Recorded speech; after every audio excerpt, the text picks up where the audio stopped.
Hello, everybody. Happy Sunday. This is Micaela Passeri with Love Your Revolution. And I know you're not going to get this on Sunday, you're going to get it on Monday, but it's Sunday right now. So happy Sunday energetically to everybody. So I wanted to talk today about how to be calm in the midst of a storm.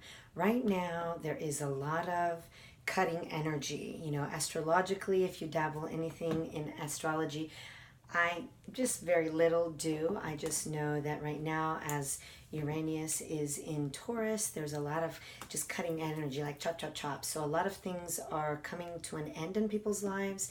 There's kind of like endings and then new beginnings, and just it doesn't necessarily look pretty or orderly, but it's happening, right? And so it's happened in my life as well. I've had several things come to an abrupt end unexpectedly. However, in the sadness or disappointment or kind of shock of the ending, I see the possibility on the other side, right? So I've had a lot of clients that have asked me, well, how do we stay emotionally sane as we're going through the chop, chop, chop, right?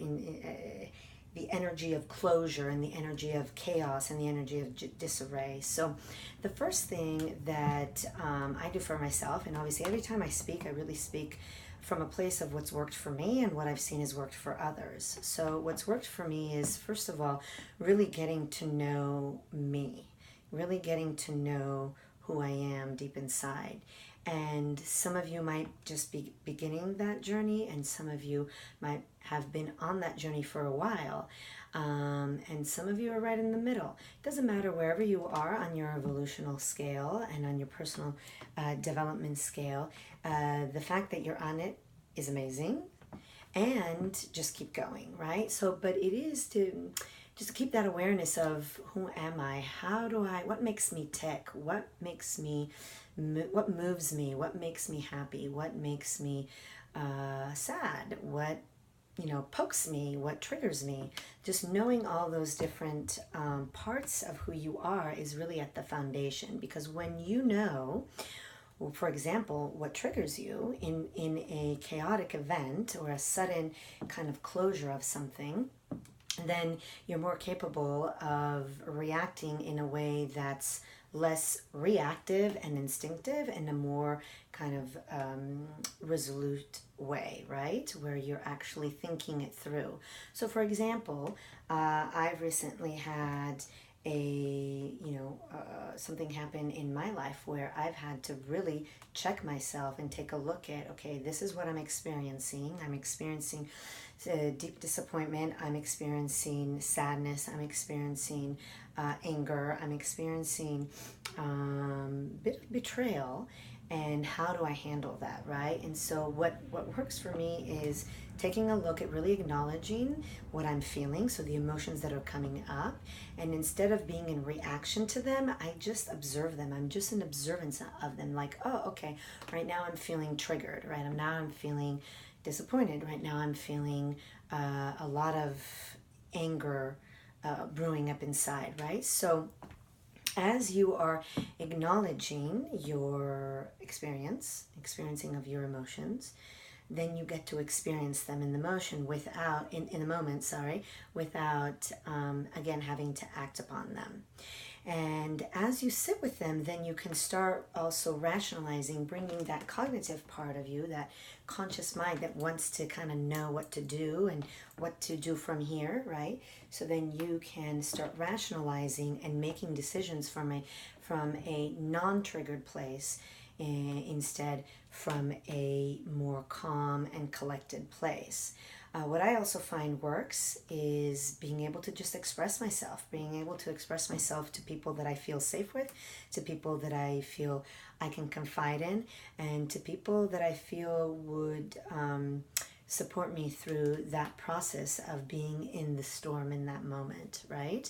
And so having some important people in your life that you can go to in those moments, whether it's your girlfriend, your husband, your partner, even sometimes your children. Sometimes we have some really great, deep relationships with our children where we can go and express, family members, whoever, but having a couple of go-to people that you can say, you know what, I need I'm experiencing this rush of emotions right now because this certain thing happened, and I want to handle it with grace, and I want to handle it with civility, and I want to handle it ethically, and I want to handle it from what is true to me. And in the process of making that decision on how I'm going to handle it, I want to express myself. And so you can express yourself with those people who you feel closest to, that could give you an objective point of view, that could give you a point of view from outside of the storm, right? And so as you are processing yourself through the storm, and that might take days, it might take a few hours, depending on how deep and severe the event is. It could take days, it could take hours, but you have to also then bring some grace and compassion and forgiveness to yourself without having any expectations on, one, how you are going to come out of it, and two, how long you get to be in the process. And also sometimes the process might shift a little bit. You might notice yourself, for example, for me, in this recent thing that happened, I just noticed myself going from a really big charged day of emotions to it tapering down as the subsequent days followed, and I was able to do those things, right? Communicate, experience my experience, acknowledge the feelings that that I was having, the emotions that were coming up, and just really being in the experience without reacting to them from a more animalistic side of us, right? That part of us that just kind of wants to go. So next time you feel in a space of chaos, or you feel that something's coming at you that is hard to deal with, and you feel in the midst of this kind of brewing storm around you, say just take a pause, breathe in, just bring awareness to the emotions that you're feeling. Allow yourself to experience those emotions. So if you're angry, be angry. If you are sad, be sad, cry, let it out. Whatever the emotion that comes up, allow yourself to experience it, because that's one of the reasons why emotions get trapped in our body as energetic kind of energy balls, is because we don't allow ourselves to be in that full experience of that emotion.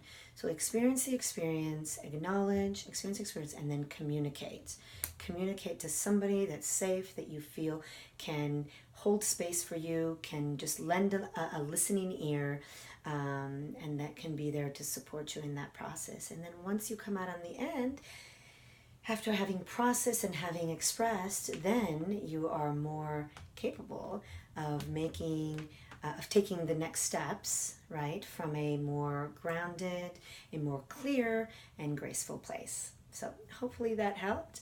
I will be sending a couple of emails with some new things that are coming out in this next month. I'll be leaving for Italy in less than 25 days. And there's lots of stuff coming up from there. So we'll be in touch. Hopefully you've had a wonderful weekend, and we'll talk soon. Ciao, ciao.